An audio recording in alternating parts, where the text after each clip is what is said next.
Assalamualaikum warahmatullahi wabarakatuh. Kali ini saya Suci Mustika Hati, calon guru penggerak rekognisi angkatan 8 akan memaparkan mengenai aksi nyata modul 2.3 coaching untuk supervisi akademik. Salam dan bahagia. Perkenalkan, nama saya Suci Mustika Hati. Saya adalah fasilitator rekognisi angkatan 13 Kota Bogor, Jawa Barat. Kali ini saya bersama rekan saya, Ibu Lulis, sebagai guru kelas 2 SD Negeri Cimanggu. Apa kabar Ibu Lulis? Assalamualaikum warahmatullahi wabarakatuh. Waalaikumsalam. Oke, Ibu Lulis, hari ini kita akan mengadakan percakapan. Percakapan ini disebut dengan percakapan pra-observasi, di mana dalam sesi ini saya akan mengajukan beberapa pertanyaan, lalu setelah itu nanti kita akan mengadakan supervisi di dalam kelas, yaitu pada saat Bu Lulis melakukan kegiatan pembelajaran. Adapun tujuan dilakukannya supervisi itu adalah untuk mengetahui dan juga mengevaluasi jalannya proses pembelajaran yang akan Ibu lakukan di dalam kelas, dan kenapa kita harus melakukan percakapan ya sebelum kita masuk ke dalam kelas, karena supaya kita memiliki persiapan awal sehingga pada saat melakukan pembelajaran di dalam kelas Ibu lebih siap dan juga lebih percaya diri sehingga bisa memberikan pembelajaran yang lebih baik dan juga lebih mantap sama siswa-siswinya. Oke. Ada beberapa pertanyaan yang ingin saya sampaikan kepada Bu Lulis. Yang pertama adalah berkaitan dengan tujuan. Biasanya Bapak dan Ibu guru masuk ke dalam kelas pasti udah punya tujuan pembelajaran. Nah, untuk nanti yang akan saya amati gitu ya, tujuan pembelajaran yang ingin Ibu capai dalam pembelajaran pada hari itu apa kira-kira Bu?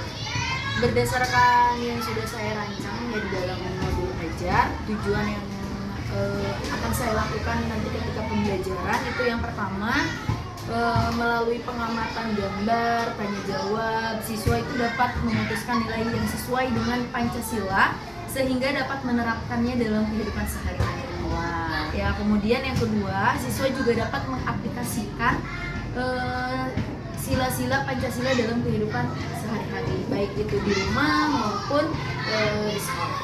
Baik, jadi tujuannya adalah siswa dapat menuliskan dan juga mengamalkan, betul, mengaplikasikan mengenai pengamalan sila-sila Pancasila. Nah, dalam sebuah pembelajaran itu biasanya ada area fokus pengembangan, Ibu. Ya. Dalam pembelajaran kali ini kira-kira area pengembangan yang ingin Ibu capai itu gitu ya, yang bagaimana gitu, area pengembangannya pada fokus apa? Untuk pembelajaran kali ini ada dua area pengembangan yang saya tekankan ya ke anak-anak. Yang pertama itu area pengetahuan, di mana di sini siswa dapat mengidentifikasi pengamatan sila Pancasila dalam kehidupan sehari-hari, baik itu di saat mereka di sekolah maupun saat di rumah. Sedangkan area yang kedua yaitu ada keterampilan, di mana di sini siswa itu dapat mengaplikasikan mengamalkan sila Pancasila dalam kehidupan sehari-hari. Oke, baik. Jadi area pengembangan atau fokus pengembangannya ada dua ya Bu ya? Betul. Ada di sisi pengetahuan atau akademik dan juga keterampilan. Betul sekali. Nah, kalau kita sudah berbicara mengenai area pengembangan, saya ingin mendengar bagaimana rancangan pembelajaran nih yang akan Bu Lulis terapkan di dalam kelas. Mungkin bisa dari sisi strategi pembelajaran, model pembelajaran, atau bahkan metode pembelajaran akan seperti apa nih nanti di dalam kelas. Kalau untuk strategi pembelajaran yang saya gunakan yaitu discovery learning, dan untuk model pembelajarannya saya menggunakan STAD.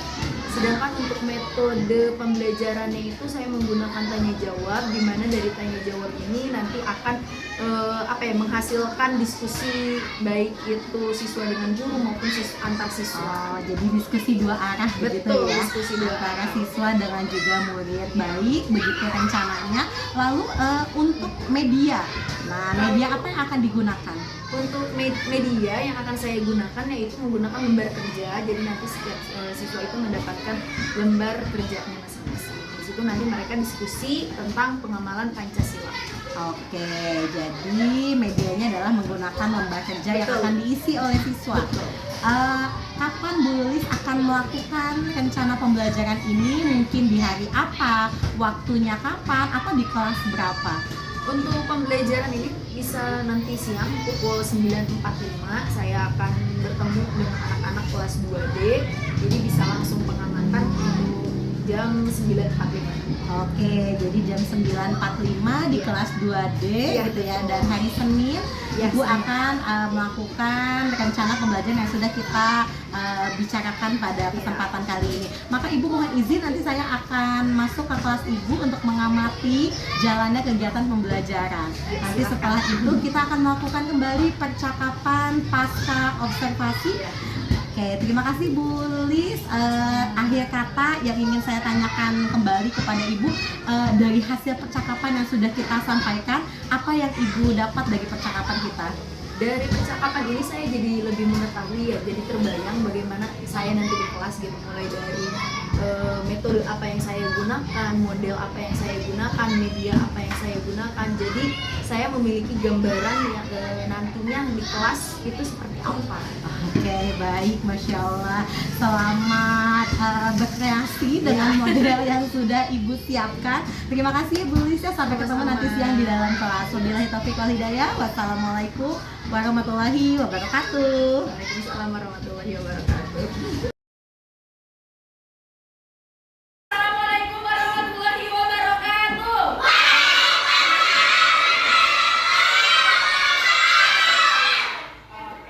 Coba tasnya dilepas, topinya juga dibuka. Ya, satu, tasnya dibuka semuanya sudah. Sudah siap belajar? Topinya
Coba bangun jam 9, tidur jam berapa emang? Ngapain aja tidur jam 12?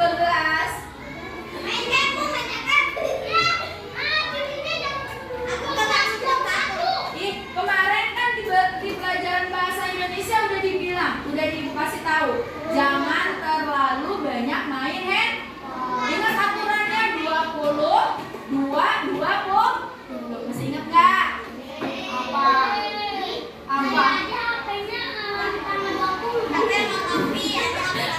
Beli baru HP-nya. Tanggal 20. Oke, coba kemarin sudah ibu ajarkan lagu nilai Pancasila, masih ingat? Coba kalau masih ingat, siapa yang mau mimpin maju ke depan? Lagu nilai Pancasila, siapa yang mau mimpin maju ke depan? Nilai Pancasila ada. Ayo sini. Ayo ngomong gue. Kasih tepuk tangan dulu buat Aurel.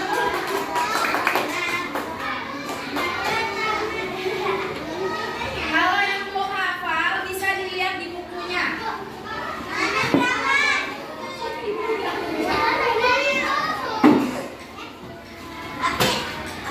Yang ini bisa dilihat yang ini nilai Pancasila.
Di sini Ibu ada lembar kerja.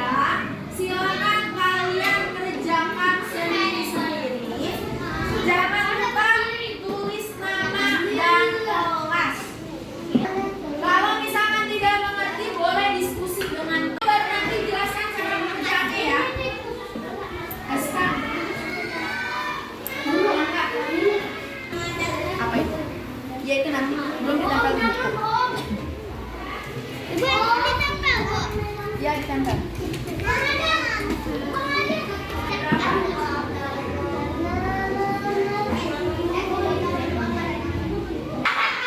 Sudah ditulis nama dan kelasnya?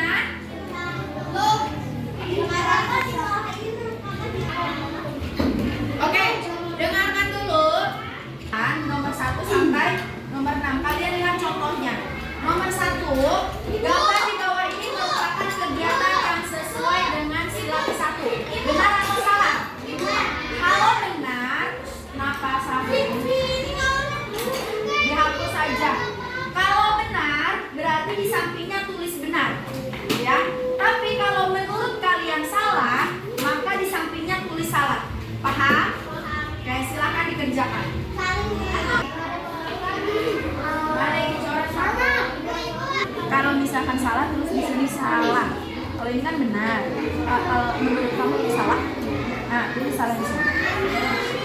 Betul.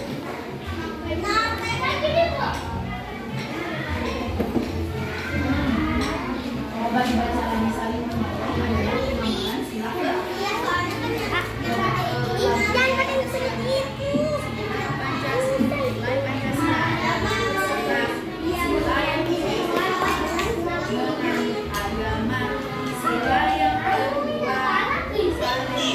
Salah. Penghapusnya mana? Oh, ini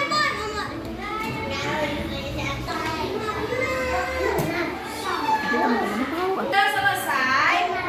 Kita minta temannya untuk presentasi ke depan. Silakan Rafaza untuk mempresentasikan hasil lembar kerjanya. Temannya Sabta presentasi.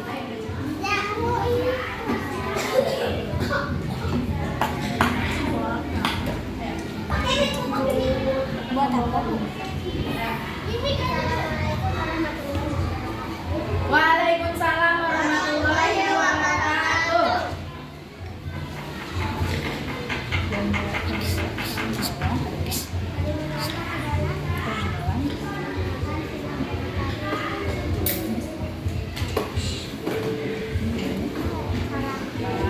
Ya.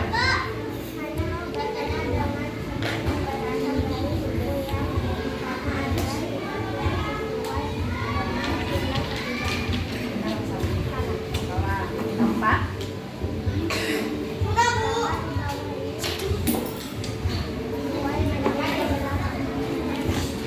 Benar apa salah? Benar. Lima.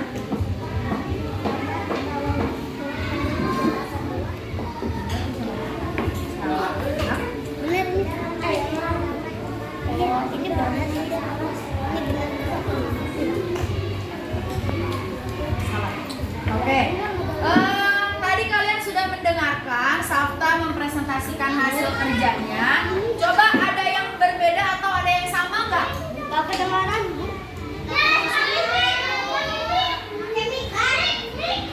Ya, oke. Kalau Sakila, menurut Sakila nomor 3 benar atau salah?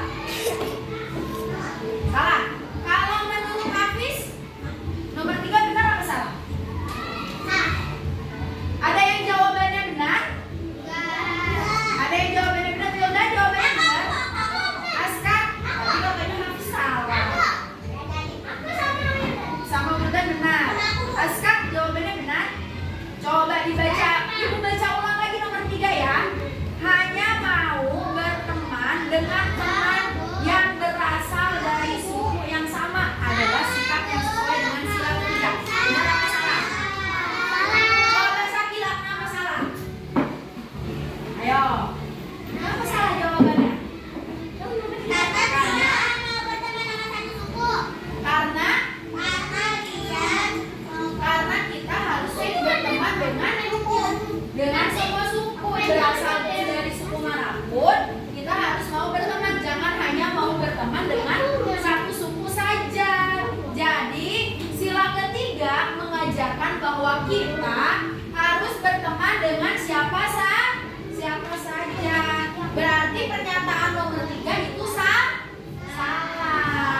Ya, halaman 50. Oh iya.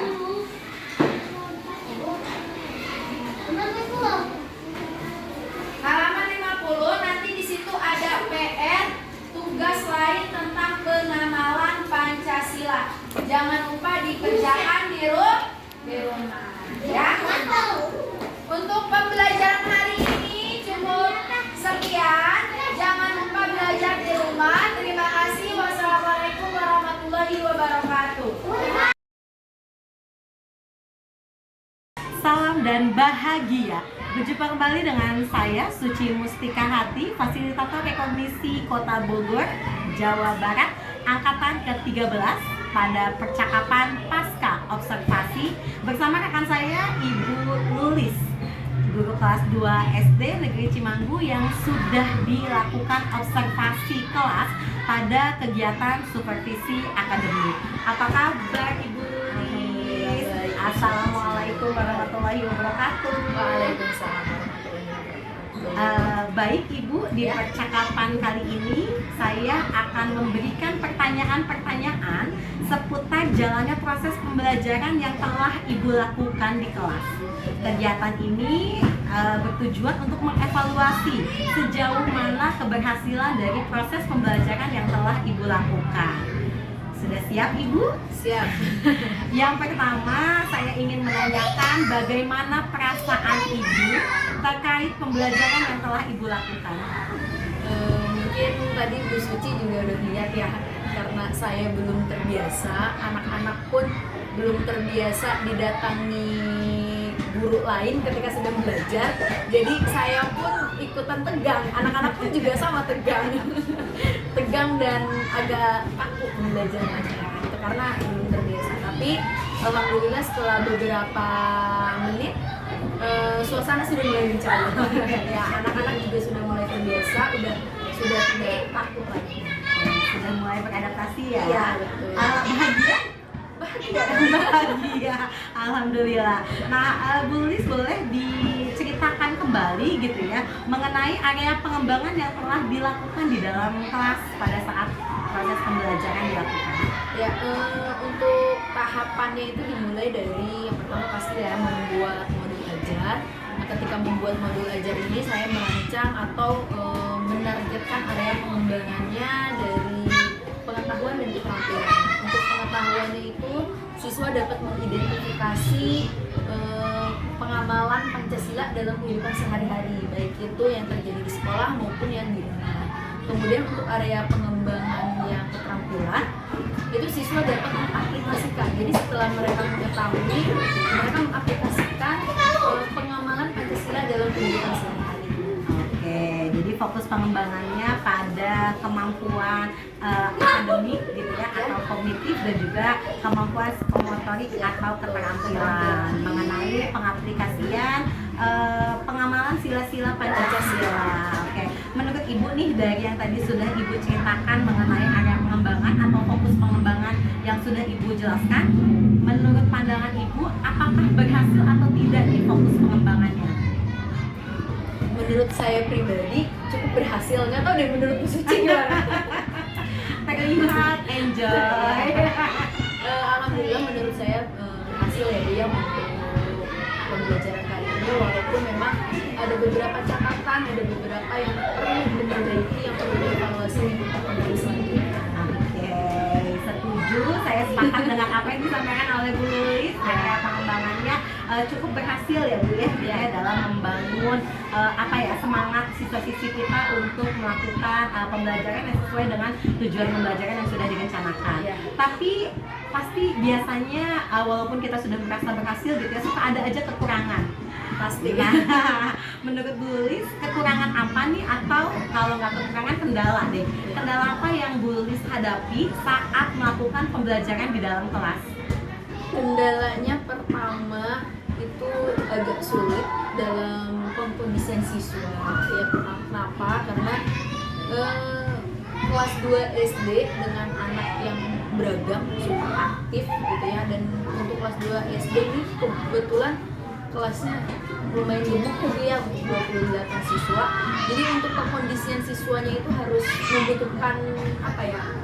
Ekstra, harus lebih ekstra lagi. Kemudian untuk sarana dan prasarana yang tersedia juga cukup terbatas, sehingga gimana ya, untuk gaya belajar siswa itu belum terpenuhi semua, karena kan setiap di kelas 2D ini siswanya yang pertama aktif, terus kemudian mereka itu memiliki gaya belajar yang beda-beda ya.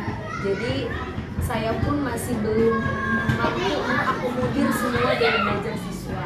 Oke, jadi kendalanya itu berada di bagaimana cara kita dalam mengkondusifkan kelas Iya, ya, betul. terkait dengan karakteristik siswa yang Betul, berbeda-beda. betul. Kita bisa identifikasi dari gaya belajar yang tadi sudah disampaikan oleh Bu Luli. Iya. Kedua juga mengenai sarana prasarana sekolah yang mungkin sulit untuk apa ya, kita sebagai guru harus bereksplor Iya. lebih dalam lagi gitu ya, agar kebutuhan murid tersebut bisa terakomodir. Menurut Bu Lis, mengapa hal itu bisa terjadi? Pertama, karena kan di kelas gaya belajar di kelas saya itu cenderung domestik, sedangkan Oke. tadi pembelajaran yang saya lakukan itu tadi cenderung lebih ke audio gitu. Jadi ketika saya melakukan pembelajaran yang audio maupun visual, siswa cukup apa ya, saya tuh harus lebih ekstra lagi gitu untuk agar terpenuhinya tujuan pembelajaran yang diharapkan. Oke, baik. Jadi Bu Lilis udah tahu nih bahwa kelas Bu Lilis punya kendala atau kekurangan, yaitu salah satunya gaya belajar yang berbeda-beda dan lebih dominan ke gaya belajar kinestetik. Yang Bu Lilis lakukan tadi di dalam kelas adalah pembelajaran yang lebih dominan pada gaya audiovisual. Nah, itu kan akhirnya Bu Lilis bisa mengetahui ya, Betul. mengapa akhirnya suasana kelas jadi kurang kondusif. Maka kedepannya solusi apa nih yang harus Bu Lilis lakukan supaya kendala tersebut bisa kita kurangi atau minimalisir? Yang pertama ya pastinya saya akan berusaha mengakomodir semua kebutuhan siswa ya, disesuaikan dengan gaya belajar dia, gaya belajar siswa. Kemudian saya juga akan mencoba untuk memvariasikan model, baik itu metode, media dan yang lainnya. Kemudian saya juga akan berusaha untuk memenuhi sarana dan prasarana yang dibutuhkan, karena kan memang tadi ya, seperti yang saya bilang bahwa sarana dan prasarana itu terbatas. Nah, bagaimana caranya saya harus bisa menutup kekurangan itu ya dengan ya mengupayakan terpenuhinya sarana dan prasarana. Oke, luar biasa. Bu Lilis sudah mengetahui ya solusi apa yang harus Bu Lilis lakukan agar kedepannya kegiatan pembelajaran akan jauh lebih maksimal, lebih baik lagi. Kira-kira nih kapan Bu Lilis akan melakukan perubahan atau solusi-solusi yang tadi sudah Bu Lilis sampaikan? Segera. Karena harus selalu dievaluasi setiap pembelajaran ini. Jadi perbaikannya itu harus segera di pertemuan selanjutnya. Pokoknya evaluasi hari ini segera diperbaiki di pertemuan selanjutnya. Masya Allah, luar biasa Bu Lilis. Semoga kedepannya Bu Lilis selalu bersemangat gitu ya, menjadi guru yang selalu dinanti oleh siswa-siswanya. Harus. Oke, baik Bu Lilis, terima kasih banyak. Sama-sama. Percakapan pasca observasi sudah kita lakukan. Terima kasih. Wabillahi taufik wal hidayah. Wassalamualaikum warahmatullahi wabarakatuh. Waalaikumsalam warahmatullahi wabarakatuh. Ya.